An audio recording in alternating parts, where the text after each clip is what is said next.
नमस्कार, मैं मुस्कान शर्मा आज आप सभी का स्वागत करती हूँ स्टडी वर्ल्ड की तरफ से। आज हम डिस्कस करेंगे स्टेटमेंट ऑफ पर्पस के बारे में। आज इस टॉपिक को डिस्कस करने के लिए हमारे साथ हाजिर हैं स्टडी वर्ल्ड की तरफ से mister Manish Gupta. Hello sir. Hello जी। सबसे पहले सर आप ये बताइए, स्टूडेंट की मोस्ट ऑफ क्वेरीज होती हैं कि अपना एसओपी होता क्या है, स्टेटमेंट ऑफ पर्पस होता क्या है? देखिए, स्टेटमेंट ऑफ पर्पस का मतलब है कि आप अपना पूरी बायो डिटेल दे रहे हैं इमिग्रेशन को कि मैंने क्या किया हुआ है, मैं क्या करने जाना चाहता हूँ, कौन से कॉलेज या यूनिवर्सिटी में अप्लाई करना चाहता हूँ और ये कोर्स करने के बाद मेरे को क्या बेनिफिट्स हैं, क्या क्या मेरे को जॉब अपॉर्चुनिटीज़ मिल जाएंगी। तो ये एक तरह की इंट्रोडक्शन है आपके बारे में, आपकी फैमिली के बारे में, आपकी प्रायर एजुकेशन के बारे में, आपके करियर गोल्स के बारे में, यानी कि आपकी पूरी इंट्रोडक्शन और पूरी डिटेल इसमें आ जाती है। इसमें काफ़ी फाइनेंशियल डिटेल्स भी आ जाती हैं, आपकी फैमिली के बारे में आते हैं, क्या काम करते हैं आपके पेरेंट्स, ग्रैंड पेरेंट्स और आपके कितने बहन भाई हैं। यानी कि एक डॉक्यूमेंट को देख के, जो भी स्टेटमेंट ऑफ पर्पस जिसका नाम है, वीज़ा ऑफिसर डिसाइड कर देता है कि आपको वीज़ा देना है या नहीं देना है। और ये कई केसेस में तो, जैसे फॉर एग्जांपल ऑस्ट्रेलिया की बात करें तो इट्स रियली इंपॉर्टेंट कि इसके बिना फाइल लगी नहीं सकती, क्योंकि ये एक मैंडेटरी डॉक्यूमेंट आ जाता है। कनाडा की बात करें तो मर्ज़ी है बच्चे की लगाना या नहीं लगाना, बट फिर भी वो बच्चे जिनके 20 पास आउट हैं फॉर एग्जांपल, बढ़िया परसेंटेज है, बढ़िया सब कुछ है, तो वो लगाएं या ना लगाएं, चलो 1% मान सकते हैं कि चलो कोई इतनी मैंडेटरी रिक्वायरमेंट नहीं है। बट अदरवाइज़ अगर ये लगाते देते हैं तो फिर उसमें क्या होता है कि जो वीज़ा ऑफिसर है उसके दिमाग में क्लियरिटी आती है कि बच्चा प्लानिंग से अप्लाई कर रहा है, उसको पता है कि वो क्या कौन सा कोर्स करने जाना चाहता है या इसके बेनिफिट्स क्या हैं या कोर्स रेजिडेंसी कैसी है। कई बार क्या होता है, स्पेशली कई बार वीज़ा ऑफिसर्स होते हैं जो उनको नहीं आइडिया होता है। फॉर एग्जांपल किसी ने, अगर जो वीज़ा ऑफिसर हो उसने हो सकता है बिजनेस का कोर्स पढ़ा हो या साइंस का कोर्स पढ़ा हो, उसका आईटी का कुछ नॉलेज ना हो, तो और बच्चे को एक्सप्लेन करना ज़रूरी है कि मैंने +2 अगर मैंने नॉन मेडिकल में या किसी में भी करी है, उसके बाद अगर मैं आईटी का कोर्स करना चाहता हूँ वो कैसे रेलेवेंट है। तो वो अपने स्टेटमेंट पर्पस से सारी चीज़ें एक्सप्लेन करता है वीज़ा ऑफिसर को कि ये इस कारण मैं ये जो लाइक कंट्री में अप्लाई कर रहा हूँ आपके, तो इसका कारण क्या है, ये रेलिवेंसी कैसी है और मेरे को पुरानी एजुकेशन के साथ इसका क्या लिंक है और मेरे करियर गोल्स के साथ क्या लिंक है। तो टेक्निकली हमने एक चीज़ देखी है कि जिन केसेस में, खासकर जो कॉम्प्लिकेटेड केसेस हैं, उसमें कई बारी लाइक स्टूडेंट्स नहीं लगाते स्टेटमेंट ऑफ पर्पस, और जो वीज़ा ऑफिसर के लिए स्टेटमेंट ऑफ पर्पस लगाते हैं जो क्लाइंट्स, और खासकर कमज़ोर केसेस वाले, उनके हमने देखा कि वीज़ा सक्सेस रेट बहुत बढ़िया आता है एज़ कम्पेयर टू जो बच्चे नहीं लगाते। तो आप ये एक्सपेक्ट कर सकते हैं कि अगर आपका 2019 पास आउट हो या उससे पहले के पास आउट हो, या फिर आपने आर्ट्स में +2 करी है या ग्रेजुएशन करी है, या फिर आपकी गैप ज़्यादा है या परसेंटेज कम है या बैंड्स कम है या कोर्स कोई रेलेवेंसी का प्रॉपर नहीं बन रहा, तो आपको जो स्टेटमेंट ऑफ पर्पस है आपके लिए मस्ट है, खासकर कनाडा को लेके। ऑस्ट्रेलिया में तो लगना ही लगना है, उसमें तो कोई डाउट ही नहीं है, बट कनाडा की बात कर रहा हूँ मैं। कनाडा में अगर आप स्टेटमेंट ऑफ पर्पस स्ट्रॉन्ग लगाएंगे तो आपका वीज़ा सक्सेस रेट, आप ये सोच लो, 5 गुना ज़्यादा बढ़ जाता है आपका सक्सेस रेट। तो सर अब देखो, हम बात करते हैं कि आप मेरे को, अब स्टूडेंट्स की काफ़ी सारी क्वेरीज होती हैं कि मतलब एसओपी जो है किन किन केसेस में लगाना ज़रूरी होता है। देखो, स्टेटमेंट ऑफ पर्पस जैसे मैंने बोला कि वो बच्चे जो ऑस्ट्रेलिया के लिए अप्लाई कर रहे हैं, इनको ज़रूरी है जी, मैंडेटरी है अप्लाई लगाना। ये एक गवर्नमेंट की रिक्वायरमेंट है GTE की, जेन्युइन टेम्परेरी एंट्रेंट। इसका मतलब ही स्टेटमेंट ऑफ पर्पस होता है। तो इसमें हस्बैंड को भी लगानी ज़रूरी है और मेन एप्लीकेंट को भी। अगर स्पाउस केस है, अगर सिंगल केस है तो सिर्फ मेन एप्लीकेंट को लाइक स्टेटमेंट ऑफ पर्पस लगानी ज़रूरी है। तो और कनाडा की बात करें तो कनाडा में स्टेटमेंट ऑफ पर्पस एक इम्पॉर्टेंट डॉक्यूमेंट माना जाता है, खासकर अगर बच्चा जनरल कैटेगरी में अप्लाई कर रहा है। अगर SDS में अप्लाई कर रहा है तो एज सच कोई मैंडेटरी डॉक्यूमेंट नहीं है, बट अगर बच्चे की जो +2 है, 19 पास आउट है या उससे पहले की है, स्टडी गैप है, और जैसे फॉर एग्जांपल मैं आपको एक एग्जांपल देता हूँ। फॉर एग्जांपल किसी ने 2019 में +2 करी थी जी, नॉन मेडिकल में करी, उसके बाद उसने IIT के एंट्रेंस टेस्ट के एग्ज़ाम्स दिए 2 साल, तो उसके पास टेक्निकल रिकॉर्ड में क्या मिलेगा, उसमें ज़्यादा से ज़्यादा क्या मिलेगा कि एंट्रेंस टेस्ट की जो एग्जामिनेशन हॉल की, एडमिट कार्ड की या रोल नंबर की कॉपी मिल जाएगी, ठीक है जी, वो लगा देगा। ठीक है, मान लिया जी उन्होंने 2019 का दिखा दिया +2 और गैप में उन्होंने 2 डॉक्यूमेंट अटैच कर दिए। अब वीज़ा ऑफिसर को नहीं समझ आती है इतनी चीज़ें कि ये क्या डॉक्यूमेंट लगाया है, इसका क्या मतलब है, इसका ये कब होता है टेस्ट, हर हफ्ते होता है या साल में एक बार होता है, उनको कुछ नहीं पता. So we need to explain this in the statement of purpose कि मैंने +2 करी है, उसके बाद मैंने एंट्रेंस टेस्ट की एग्ज़ाम्स की तैयारी करी है जिसका टेस्ट साल में सिर्फ एक बार होता है, और मैंने इस कोचिंग इंस्टीट्यूट से मैंने कोचिंग दी है, और उसका साथ में कोचिंग का एक अगर कोई लेटर मिल सकता है कॉलेज से, कोचिंग कॉलेज से या इंस्टीट्यूट से कि उन्होंने वो लिख के दे दें कि बच्चे ने 2 साल एंट्रेंस टेस्ट की एग्जामिनेशन की प्रिपरेशन की हमारे साथ, वो साथ में लगा दे. साथ में स्टेटमेंट ऑफ पर्पस में सारा कुछ लिखे जी मैंने +2 के बाद IIT के लिए मैंने ये प्रिपरेशन करी है, बट अनफॉर्चुनेटली मेरा रैंक नहीं आया, तो मैं उसके इक्विवेलेंट एक कॉलेज या यूनिवर्सिटी में ओवरसीज़ कनाडा में फॉर एग्जांपल मैंने देखा है, और मैं इसमें अप्लाई करना चाहता हूँ कि जिसके स्टैंडर्ड्स इंडियन जो इंस्टीट्यूट ऑफ टेक्नोलॉजी इसके स्टैंडर्ड से मैच करते हैं. तो मेरे को इंडिया में एडमिशन नहीं मिली तो मैं ओवरसीज़ पढ़ के और ये करना चाहता हूँ, और ये पढ़ाई जो मेरी रेलेवेंस है, और गैप में मेरा ये कारण है मेरा गैप होने का. तो एक अब ये कंडीशन में बच्चे ने स्टेटमेंट ऑफ पर्पस लगा के सारा कुछ एक्सप्लेन कर दिया, और एक कंडीशन ऐसी है जिसमें 2019 के बाद उसने कुछ नहीं लिखा जी, वीज़ा जो उसको जो काउंसलर है उसका या एजेंट है वो कहता है जी कोई ज़रूरत नहीं है, तुम्हारा गैप ही नहीं है, कोई दिक्कत वाली बात नहीं है. तो दोनों केसेस में डिफरेंस ये है कि एक केस में सेम प्रोफाइल का वीज़ा सक्सेस रेट आ जाएगा बहुत अच्छा जिसमें स्टेटमेंट ऑफ पर्पस लगी है, और जिसका स्टेटमेंट ऑफ पर्पस नहीं लगी है तो उसमें आप एक्सपेक्ट कर सकते हो वीज़ा ऑफिसर के दिमाग में ये आएगा कि 19 से 20 और 20 से 21 2 साल बच्चे ने कुछ नहीं किया, ये सीरियस बच्चा नहीं है, इसको कुछ पता ही नहीं, इसने कोई एक्सप्लेनेशन ही नहीं दी किसी चीज़ की, तो maybe there are chances कि वीज़ा जो है आपका बेशक 6 बैंड्स भी हैं तो भी रिजेक्ट हो जाए. और दूसरी बात जो बच्चे लाइक जनरल कैटेगरी में अप्लाई कर रहे हैं, जैसे 6 बैंड्स ओवरऑल हैं, एक में 5.5 है, या पीटी के साथ अप्लाई कर रहे हैं, तो ऐसे बच्चों के लिए तो बहुत एक गोल्डन चांस होता है कि स्टेटमेंट ऑफ पर्पस लगनी ही ज़रूरी है, बहुत ज़्यादा ज़रूरी है, और मैंडेटरी भी आ जाता है ये कि ठीक है आप लगानी आपका मस्ट बनता है ये. और इसके अलावा इसमें इतना कुछ है एक्सप्लेन करने को अपने बारे में कि अगर आप ये देख लीजिए कि हमने ऐसे वीज़ा दिए हैं कि 5 बारी कनाडा के रिजेक्टेड वीज़ा भी हमने दिए हैं. एक अच्छी स्टेटमेंट ऑफ पर्पस के बेसिस पे हमने 6-6, 7-7 साल के गैप के +2 के बाद 6-7 साल के गैप के वीज़ास भी दिए हैं सिर्फ स्टेटमेंट ऑफ पर्पस के बेसिस के ऊपर, ताकि जो बच्चे ने किया या बच्चे ने दिखाना चाहता था वो अच्छे से एक्सप्लेन करके हमने फाइल में लगाया, और उसके बेसिस पे बच्चे का वीज़ा ग्रांट हो गया. कई केसेस में हमने बैचलर के बाद या मास्टर्स के बाद भी वीज़ा दिए हैं, जिसमें पीजी डिप्लोमा के भी वीज़ा दिए हैं, मास्टर्स के भी. तो उसमें एक्सप्लेनेशन करनी ज़रूरी है कि ऑलरेडी आप मास्टर्स कर चुके हो तो आप फर्दर मास्टर्स क्यों करना चाहना चाहते हो, तो वो भी एक एक्सप्लेनेशन बनती है. फिर कई केसेस में बच्चा जो होता है कि अपना बिजनेस कर रहा होता है तो उसके पास कोई प्रूफ्स नहीं होते बिजनेस के. अब बिजनेस में कोई अपने आप को तो कोई सर्टिफिकेट देने से रहा कि मैंने बिजनेस किया और ये मैं सर्टिफाई करता हूँ, ऐसा कुछ नहीं है. तो उसको एक्सप्लेन करना पड़ेगा. वो कहाँ एक्सप्लेन करेगा? स्टेटमेंट पर्पस के बीच में. फिर आ जाता है कई बारी किसी ने अपनी फैमिली बिजनेस में काम किया होता है, फॉर एग्जांपल कोई पेरेंट्स की फैक्ट्री है या कोई दुकान है वहाँ पर काम किया, तो फादर अपने बच्चे को तो कोई वर्क एक्सपीरियंस लेटर भी नहीं देगा या अकाउंट में कोई सैलरी भी नहीं देगा, तो वो भी एक्सप्लेन करना ज़रूरी है by on the basis of statement of purpose. तो स्टेटमेंट ऑफ पर्पस लाइक ये समझ लो कि जो कंपनी इसको स्ट्रांगली समझ के चलती है और जो कंपनी इसमें थोड़ा ध्यान दे के और इसको इम्पॉर्टेंट डॉक्यूमेंट समझ के चलती है तो उसका सक्सेस रेट ओवरऑल बहुत अच्छा आएगा. हमारी कंपनी का भी यही सिस्टम है. स्टेटमेंट ऑफ पर्पस हमारे लिए बहुत एक सबसे इंपॉर्टेंट डॉक्यूमेंट्स में से आ जाता है, जिसके बेसिस पे हम जिसको कहते हैं कमज़ोर से कमज़ोर केस का वीज़ा दे देते हैं, सिर्फ उसको एक्सप्लेनेशन दे के वीज़ा ऑफिसर को एक कवरिंग लेटर दे के कि एक एक्सप्लेनेशन दे के. तो वीज़ा ऑफिसर के पास इतना टाइम नहीं होता. कई बार बच्चे ने क्वालिफिकेशन 10th कर दीजिए, उसके बाद गैप आ गया 1 साल का, फिर +2 कर दीजिए, उसके बाद फिर कुछ गैप आ गया, फिर ग्रेजुएशन कर दी, फिर एक जॉब करी, 2 जॉब्स करी, फिर कोई और पढ़ाई कर दी, फिर जॉब्स करी. तो इतने डॉक्यूमेंट अटैच तो सारे हो जाते हैं, इसमें कोई डाउट नहीं है, बट वीज़ा ऑफिसर कंफ्यूज हो जाता है कहीं ना कहीं कि इसने क्या कुछ कर रखा है, तो वो maybe he is not comfortable to give you the visa. बेशक आपके परसेंटेज भी अच्छे हैं या बैंड्स भी अच्छे हैं. तो इसमें अगर स्टेटमेंट ऑफ पर्पस में साथ में एक CV का कंपोनेंट हम साथ में लगा के चलते हैं फर्स्ट पेज पे, जिसमें एकेडमिक एंड वर्क की जो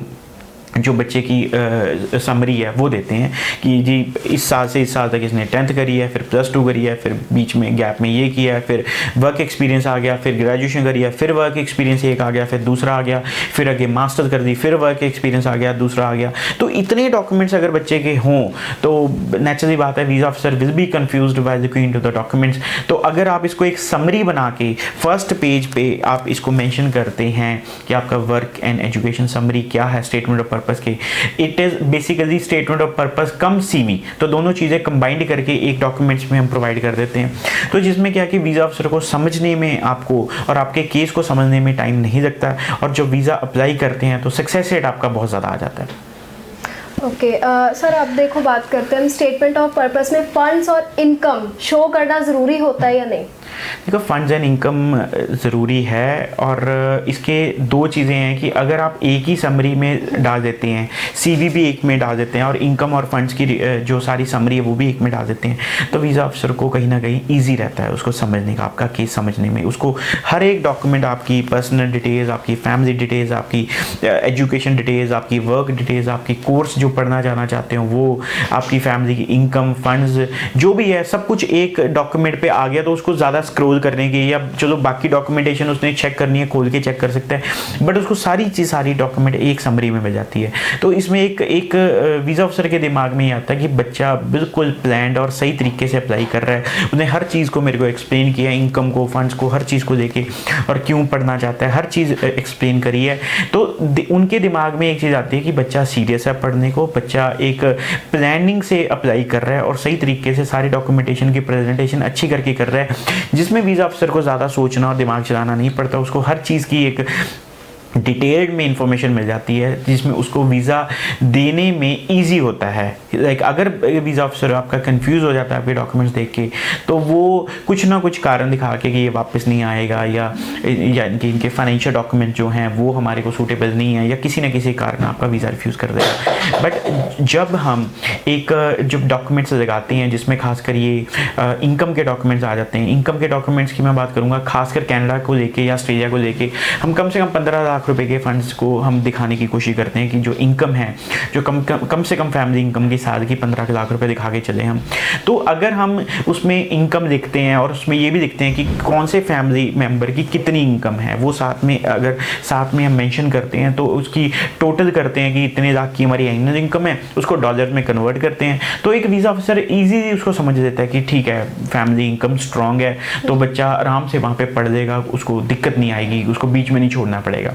और अगर फाइनेंशियल डॉक्यूमेंट्स, अगर फंड्स वगैरह भी साथ में दिखा रहे हैं, अगर कनाडा में भी फंड्स एक्स्ट्रा दिखाए जा सकते हैं GIC के अलावा, और ऑस्ट्रेलिया में भी फंड्स जो हैं दिखाए जा सकते हैं, बेसिक लेवल 1 है या लेवल 2 है, अगर वो भी साथ में मेंशन करते हैं कि ये लाइक मेरे फादर हैं, इनका ये नाम है, इतने फंड्स है इस बैंक में हैं, मदर के नाम पे इतने हैं, ग्रैंडफादर, ग्रैंडमदर, सबके जितने भी फंड्स वो दिखा रहे हैं, एक्स्ट्रा सपोर्टिव फंड्स में दिखा रहे हैं, उसकी इनकम साथ में डॉलर साथ में दिखाएंगी, इनका इंडियन रुपीज़ में इतना बनता है और डॉलर्स में इतना बनता है। तो आप ये देखिए कि जब इस तरीके की डिटेल में और इस तरीके की प्रेजेंटेशन होती है एम्बेसी में, जब वीज़ा ऑफिसर के सामने, तो वीज़ा सक्सेस रेट आपका कम से कम 5 गुना आप सोच के चलोगे। अगर आपको लगता है कि मेरा तो वीज़ा आ नहीं सकता, जो मर्जी हो जाए, बट अगर ये सारे आप जो फार्मूला लगा दो या जो सिस्टम लगा दो या एक डॉक्यूमेंट्स जो स्टेटमेंट ऑफ पर्पस को आप कहेंगे, तो अगर इसको सही तरीके से लगा के चलते हो और आपका कंसल्टेंट आपको सही तरीके से गाइड करता है इस डॉक्यूमेंट को लेके खासकर, तो आपका वीज़ा सक्सेस रेट बहुत ज़्यादा हो जाएगा। आप खुद सोच के चलिए कि आपके पास कोई, आप वीज़ा ऑफिसर हो फॉर एग्जाम्पल, और आपके सामने कोई डॉक्यूमेंट से रैंडमली आ गए, कोई चीज़ उसकी नंबरिंग नहीं है डॉक्यूमेंट्स की, कोई नेम सही तरीके दे रखा,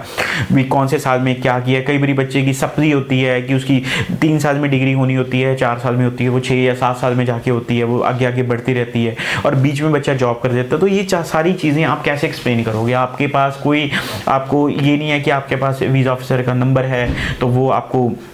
आप उनको कॉल कर सकते हैं, या फिर ये नहीं है कि अगर उसको कुछ समझ नहीं आया तो आपको कॉल करेगा। ये तो पेपर वर्क का वीज़ा होता है, खासकर कनाडा की मैं बात करूं, और ज़्यादातर कनाडा और ऑस्ट्रेलिया की भी बात करके चलें तो पेपर वर्क पे ही वीज़ा मिलता है। वीज़ा ऑफिसर्स फ़ोन नहीं करते अगर if they are not able to understand your case properly, they will just simply reject your case without any calling you और giving you any chance. Okay तो sir अब देखो हम बात करते हैं, कुछ स्टूडेंट की ये भी क्वेरी होती है कि जैसे स्टेटमेंट ऑफ पर्पस एसओपी है, उसमें कौन कौन से जो पॉइंट्स होते हैं वो कवर अप करने की ज़रूरत होती है। जी, मैं बिल्कुल आपको सारे पॉइंट्स एक्सप्लेन करता हूँ। हाँ और सबसे पहले हम स्टार्ट करते हैं कि बच्चे की खुद की इंट्रोडक्शन के लिए कि मेरा नाम ये है, फादर नेम मदर नेम क्या है और डेट ऑफ बर्थ क्या है, तो ये सारी चीज़ें आ जाती हैं। फिर सेकंड चीज़ आ जाती है बच्चे की एजुकेशन के बारे में कि उन्होंने क्या पढ़ाई करी है, कौन से साल में करी है, कौन सी यूनिवर्सिटी कॉलेज में करी है, कितने परसेंटेज मार्क्स थे। उसके बाद आ जाती है वर्क की, अगर बच्चे ने काम किया है तो उसकी डिटेल्स आ जाती हैं सारी। अगर काम और वर्क आगे पीछे है कि बीच में काम कर दिया, जॉब कर दी, फिर काम कर दिया, फिर जॉब कर दी, फिर उसकी एक सीवी फॉर्मेट में एक टेबल बन जाता है कि पहले जॉब करी है, फिर पढ़ाई करी है, फिर दोबारा जॉब करी है, तो वो सारा एक्सप्लेन हो जाता है। उसके बाद आ जाता है कि कौन सा कोर्स बच्चा अप्लाई करना चाहता है, और फिर आ जाता है कि कितने बैंड्स है बच्चे के। फिर आ जाता है करियर गोल्स क्या हैं बच्चे के, कि क्या ज़िंदगी में करना क्या चाहता है, क्या करियर गोल अचीव करना चाहता है। उसके बाद आ जाता है कि वो पढ़ाई क्यों करना चाहता है, ये वाली पढ़ाई जो भी उसने कोर्स चूज़ किया वो करना क्यों चाहता है, उसका कारण क्या है ये कोर्स करने का, इसमें कोर्स क्या है, इसमें कोर्स में होता क्या है जो भी बच्चा करना चाहता है। For example bachelor of IT है, तो बैचलर ऑफ आईटी के बारे में एक्सप्लेन करना कि इसमें ये लाइक पढ़ाई कराई जाती है, इसमें करियर अपॉर्चुनिटीज़ अच्छी हैं, इसमें कंपनीज में अच्छी जॉब्स मिल जाती हैं, इसमें सैलरी लेवल्स हाई है और जॉब सिक्योरिटी है इसमें, क्योंकि आईटी एक अच्छा फील्ड ऑफ स्टडी है ओवरऑल। और उसके बाद आ जाता है जी कि बच्चा ये कहता है कि मैं इंडिया में ये कोर्स क्यों नहीं करना चाहता, और इंडिया में और फॉरेन के एजुकेशन में क्या फ़र्क है। फिर आ जाता है कि इंडिया में एजुकेशन क्या ऑप्शंस उसके पास थी, क्या क्या कॉलेज यूनिवर्सिटीज़ की ऑप्शंस थी, और वो अभी क्यों नहीं करना चाहता इंडियन एजुकेशन को। फिर आ जाता है कि और कौन से कंट्रीज़ में, फॉर एग्जाम्पल आप कनाडा की फाइल लगा रहे हैं, तो आप ये एक्सप्लेन करते हैं कि इंडिया तो चलो छोड़ दिया हमने इंडिया में, और इसके अलावा कनाडा के अलावा मैंने और कौन से कंट्री की रिसर्च करी। उसमें आ जाता है जैसे आप यूएसए, ऑस्ट्रेलिया और यूके को कंपेयर कर सकते हो कनाडा के साथ, और उसमें आप एक्सप्लेन कर सकते हो कि ये यूनिवर्सिटीज़ इन तीनों कंट्रीज़ में मैंने देखी है, बट मेरे को इन कारणों की वजह से मैं कनाडा में अप्लाई कर रहा हूँ, क्योंकि मुझे कनाडा बेटर लगा, मे सिक्योरिटी या कम फीस स्ट्रक्चर लगा दो, या फिर मेरे कोई फ्रेंड सर्कल वहाँ पे हैं, रिलेटिव्स हैं, तो ये सारी चीज़ें मेरे को ईजी रहेंगी। अगर मैं जाऊँगा तो मेरे को पढ़ाई में रहने में और पढ़ाई करने में दिक्कत नहीं आएगी। इसके अलावा फिर अगला पॉइंट आ जाता है कि जो मैंने पर्टिकुलर कोर्स और कॉलेज चूज़ किया, पर्टिकुलर कॉलेज चूज़ किया जो मैंने क्यों चूज़ किया, और उसके अलावा मैंने कनाडा में और कौन से कॉलेजेस और यूनिवर्सिटीज़ को रिसर्च किया था।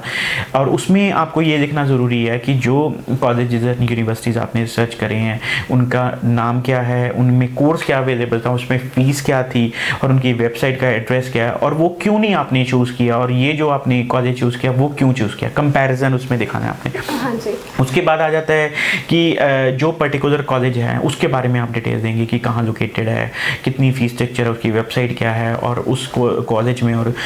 लोकेशन में क्या आपको फैसिलिटीज़ प्रोवाइड कर रहा है वो कॉलेज। उसके बाद फिर आ जाता है कि ये कोर्स करने के, ये कोर्स में कोर्स कंटेंट्स क्या आ जाते हैं, कि ये पर्टिकुलर कोर्स जो इस कॉलेज में आप पढ़ने जाना चाहते हो उसमें कोर्स कंटेंट्स क्या क्या सब्जेक्ट आपको पढ़ाए जाएंगे, कितनी देर का कोर्स है, कितनी फ़ीस है, ये सारी आप लिखोगे। इसके बाद आ जाता है फिर आपका कि आप ये कोर्स करने के बाद आपको क्या क्या जॉब अपॉर्चुनिटीज़ आपकी बनती हैं, कि क्या क्या जॉब्स मिलेंगी। फिर आप लिखोगे इसके बाद कि कौन सी कंपनीज़ में आप काम कर सकते हो। उसके बाद आप लिखोगे कि क्या क्या जॉब सैलरी जो है आपको मिलेगी पर्टिकुलर जॉब की, कितनी सैलरी आप एक्सपेक्ट कर सकते हो।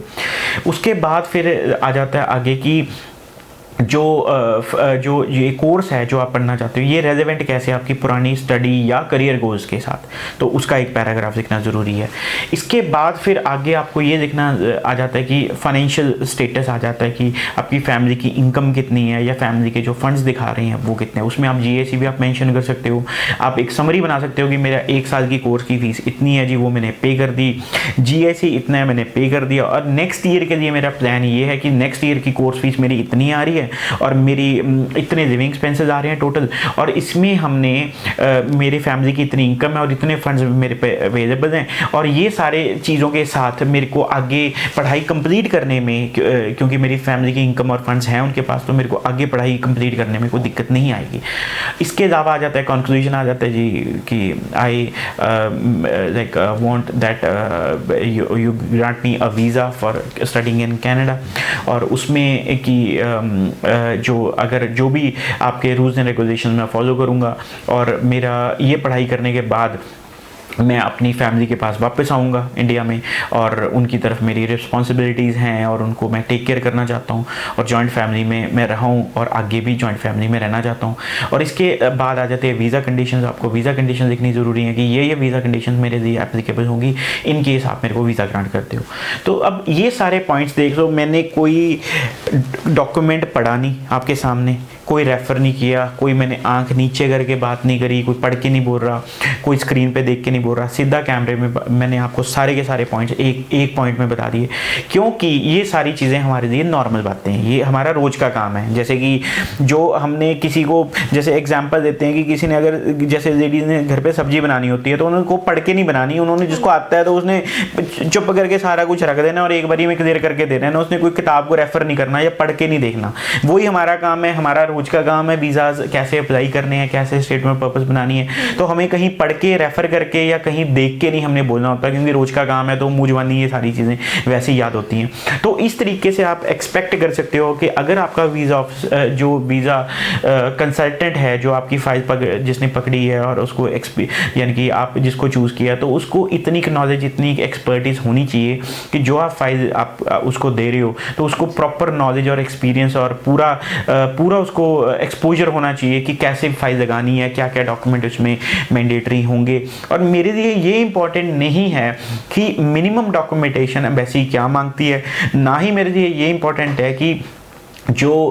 कॉलेज या यूनिवर्सिटी है आपसे कितने कम से कम डॉक्यूमेंट्स में, कितने ज़्यादा से ज़्यादा गैप में आपको एडमिशन दे देगी। That is not important. कई कॉलेजेस आप अप्लाई करो 2017 पास आउट को एडमिशन दे देंगे जी। कई लाइक जो एडमिशन्स जो हैं वो कोई मैटर नहीं करती। मेरे लिए ये मैटर करता है कि वीज़ा ऑफिसर कैसे सोचेगा आपकी फ़ाइल को लेके। अगर तो आपका बिल्कुल ही गैप नहीं है, फॉर एग्जाम्पल 20 पास आउट है या 21 पास आउट है फॉर एग्जाम्पल, जो नए स्टूडेंट्स आने वाले हैं, तो कोई मैटर नहीं करता, दैट्स टोटली फाइन। बट अगर इससे पुराना आपका पास आउट हो तो कुछ ना कुछ आपको दिखाना ज़रूरी है, क्योंकि अगर कुछ नहीं दिखाओगे तो वीज़ा ऑफिसर आपको सीरियस नहीं मानेगा। वो ये सोचेगा कि 2 साल से ये बंदा वीज़ा बैठा है, इसने कुछ नहीं किया, इसने कोई पढ़ाई ज्वाइन नहीं करी, कोई कुछ नहीं किया, तो ही is not serious about study. ये सिर्फ पढ़ाई अपनी +2 करके आईलेट्स वाले पास हो गया, इसने तो बस कनाडा ही पहुंचना है या इसने तो सिर्फ ऑस्ट्रेलिया पहुंचना है, इसने कुछ नहीं किया, ना इसने करना है, ना ही नीदर ही इज़ अ जेन्युइन स्टूडेंट। तो ये चीज़ें सारी की सारी चीज़ें जब आप स्टेटमेंट ऑफ पर्पस एक्सप्लेन करके चलते हो, आप बताते हो जी ठीक है जी, मैंने कनाडा की फाइल लगानी थी, मैंने रिसर्च करी, मैंने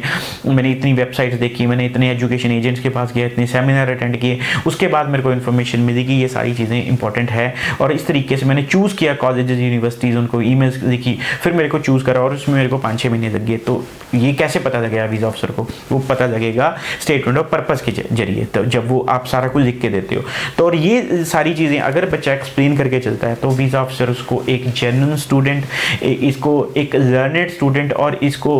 एक ये मान के चलता है कि ये वाकई बच्चा जो है सीरियस है स्टडी के लिए। तो नेक्स्ट दी बात है स्टेटमेंट पर्पस का, you can expect and understand कि लाइक क्या इंपॉर्टेंस है। इसके अलावा एक चीज़ और मैं कहना चाहूँगा, कई बच्चे अप्लाई करते हैं वीज़ा कनाडा का, उनका वीज़ा नहीं आता, वो बार बार अप्लाई करते रहते हैं, 2 बारी 3 बारी 4 बारी। तो इसमें भी एक्सप्लेनेशन ज़रूरी होती है कि आपने ये कॉलेज में अप्लाई करा, नहीं वीज़ा आया जी क्योंकि कोर्स में दिक्कत थी, या अगली बारी मैंने फिर कोर्स डेफर करना चाहा तो उसमें कोर्स में कॉलेज में सीट्स अवेलेबल नहीं थी, या जो भी करके। तो अगर 2 या 3 या 4 साल का गैप भी पड़ गया तो वो स्टेटमेंट ऑफ पर्पस में पूरा एक्सप्लेन कर सकता है कि मेरे को, मैं मिसगाइडेड हुआ पिछली बारी फाइल लगाने में। तो सारी चीज़ें स्टेटमेंट पर्पस के ऊपर डिपेंड करती हैं। ओके तो सर देखो, अब हम बात करते हैं, आप कुछ स्टूडेंट के ये भी मतलब क्वेश्चंस होते हैं, क्वेरीज होती हैं, जैसे कि कनाडा मतलब एसओपी जो है वो कनाडा के लिए कितनी इंपॉर्टेंस रखती है? देखिए कनाडा के लिए तो बहुत इंपॉर्टेंट है, क्योंकि एक चीज़ और सोच के चलो कि ज़्यादातर कंसल्टेंट आपको बोल देंगे एसओपी की कोई रिक्वायरमेंट नहीं है। ठीक है, हो सकता है कि 50% ऑफ स्टूडेंट्स जो एसडीएस में अप्लाई करते हैं या नॉन एसडीएस में अप्लाई करते हैं वो स्टेटमेंट पर्पस ना लगाते हों, और अगर हम कंसल्टेंट एज ए कंसल्टेंट आपको ये ज़बरदस्ती करते हैं सॉर्ट ऑफ कि आप स्टेटमेंट पर्पस से लगाओ और ये इंपॉर्टेंट डॉक्यूमेंट है, इसमें आपका सक्सेस रेट ज़्यादा आएगा। अब आप सोचो कि 5 फायदे वीज़ा ऑफिसर के बाद सुबह की आई, किसी में एसओपी नहीं लगी हुई, कुछ नहीं एक्सप्लेन्ड जी, बस डॉक्यूमेंट लगे हैं और फाइल लगी है और फाइनेंशियल और एकेडमिक्स लगे हैं, और उसके बाद आपकी फाइल आती है। बेशक आपकी फाइल कमज़ोर भी है, बट ये सारा कुछ आप लिख के चलते हो उसमें, बेशक आप ब्रीफली एक्सप्लेन करते हो या डिटेल में करते हो, तो ये सारे कुछ एक्सप्लेन करते हो। तो आप सोचो कि आपको वीज़ा देना बनता है या नहीं बनता, किसको वीज़ा देना बनता है? वो 5 स्टूडेंट्स को वीज़ा देना बनता है या आपको देना बनता है? आप किसका इंप्रेशन ज़्यादा अच्छा पड़ेगा एक वीज़ा ऑफिसर के आगे? तो यू कैन अंडरस्टैंड कि आपकी ये कनाडा में आपकी एसओपी इंपॉर्टेंट है कि नहीं है। आप खुद सोचो कि एक लाइक आपके पास कोई जॉब लेने आया फॉर एग्जांपल, ठीक है जी जॉब लेनी है, ठीक है कौन सी जॉब करनी है ये, ठीक है, और आपको डॉक्यूमेंट दे दे 10वीं 12वीं सारे डॉक्यूमेंट दे दे और कुछ ना दे आपको, कोई लाइक डॉक्यूमेंट साथ में ना दे, और उसके बाद आपके पास आए जो प्रॉपर सीवी देकर आए कि मेरी ये करियर गोल्स हैं, मैं ये करियर बनाना चाहता हूँ, ये मैंने पढ़ाई करी है, इतने परसेंटेज मार्क्स थे, उसके बाद मैंने ये करा, उसके बाद ये मेरे जगह पे मैंने जॉब्स करी और ये जॉब ड्यूटीज़ थी, ये मेरी लाइक प्रोफाइल थी, तो नेचुरली बात है आप किसको जॉब दोगे? सिंपल सी बात है। उस तरीके से सोच के चलो कि एक बंदा सारे डॉक्यूमेंटेशन को, प्रेजेंटेशन आपको अच्छे से करके दे रहा है एक स्टूडेंट, और एक स्टूडेंट आपको कुछ नहीं दे रहा है, 10वीं 12वीं लगा दी जी, डॉक्यूमेंट लगा दिए बस, ठीक है, गैप में कोई एक्सप्लेन नहीं कर रहा। तो फिर आप जो देखते हैं, हम देखते हैं कि लिखा होता है कि आपका कोर्स रेलेवेंस नहीं है, क्योंकि वीज़ा ऑफिसर को कई बार नहीं समझ आता, कोर्स रेलेवेंस होता है लेकिन उसको नहीं समझ आता। वो आपने समझाना है कि कैसे रेलेवेंस है, मैंने पहले पढ़ाई में क्या पढ़ा है और इस कोर्स में क्या क्या सब्जेक्ट्स पढ़ने हैं जिससे ये रेलेवेंट बनता है। तो एक ये रेलेवेंसी का चक्कर, कई बार आप देखते हैं कि दिखाता है कि आप वापस नहीं आओगे, you will not leave the country after completion of your studies, या फिर you are not a general student. ये सारी चीज़ों के कारण तभी आते हैं जब आप वीज़ा ऑफिसर को एक्सप्लेन नहीं करते सारी चीज़ें अपनी, जो भी लाइक स्टेटमेंट पर्पस में नहीं एक्सप्लेन करते। तो नेचुरली बात है वीज़ा जो है आपका सक्सेस रेट अपने आप ही डाउन चला जाता है, और अपने आप ही आपका, आप देखते हो कि अब आपके कई फ्रेंड सर्कल में अप्लाई करते हैं, उनका वीज़ा आ जाता है, आपका नहीं आता। तो यही कारण होते हैं कि कंसल्टेंट टू कंसल्टेंट डिपेंड करता है कि आपका कंसल्टेंट कितना ध्यान से और कितना स्ट्रांगली आपकी फाइल लगाता है। जी, तो अब सर देखो हम यहाँ पे बात करते हैं ऑस्ट्रेलिया की, जैसे कि है ऑस्ट्रेलिया में काफ़ी सारी रिजेक्शंस आती हैं जीटीई के बेस पे, तो इसके बारे में आप क्या कहना चाहिए? देखिए जीटीई का मतलब है जेन्युइन टेम्परेरी एंट्रेंट। ये एक स्टेटमेंट ऑफ पर्पस का सारा मामला आ जाता है कि स्टेटमेंट ऑफ पर्पस जो है उसमें वो यही चाह रहे हैं, जो मैंने आपको कनाडा के लिए बताया, सेम 100% सेम चीज़ वो एक्सपेक्ट करते हैं कि बच्चा एक्सप्लेन करे कि ये कोर्स क्यों करना चाहता है, रेलेवेंसी कैसे है, ये कॉलेज यूनिवर्सिटी क्यों चूज़ करी, ऑस्ट्रेलिया क्यों चूज़ करा, और ये कोर्स में क्या पढ़ाया जाएगा और ये कैसे रेलेवेंट है पुरानी एजुकेशन में, और ये करने के बाद आप क्या करोगे, इंडिया में आओगे या वहीं रहोगे या क्या रहोगे। तो ये एक तरह क्या ऑफ यू कैन से कि एक इंटरव्यू होगी बच्चे की एक तरह की, जो कि वो